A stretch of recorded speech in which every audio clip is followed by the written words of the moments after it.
রব্বুল আলামিন পৃথিবীর কোনো মানুষ আমার গুনাহ সম্পর্কে জানে না, তুমি আমার গুনাহ সম্পর্কে জানো। আমি এমন গুনাহ করেছি আমার বিবি জানে না, বিবি গুনাহ করেছে আমি জানি না। আল্লাহ তুমি সব কিচ্ছু জানো, হে আমার প্রভু তুমি আমাকে মাফ করে দাও।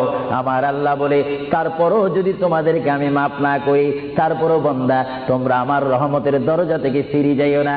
আমি তোমাদেরকে হুকুম দিচ্ছি, ওয়ালাউ আন্নাহুম ইয যালামু আনফুসাহুম জাউকা, বান্দারে যদি গুনাহ করে ফেলো আমার রহমত থেকে মুখ ফিরিয়ে তুমি চলে যাইও না। বান্দা, আকাশ পরিমাণ যদি গুনাহ করো, পাতাল পরিমাণ যদি গুনাহ করো, সাগরের পানি পরিমাণ যদি গুনাহ করো, পাহাড় তুলনায় যদি তুমি গুনাহ করো, আমার দরবার থেকে তুমি নিরাশ হইও না। বান্দা, আমি তোমাকে একটি রাস্তা পাঠাই দিচ্ছি, একটি পথ তোমাকে আমি দেখাই দিচ্ছি। সেই পথটি কোন পথ তোমরা জানো?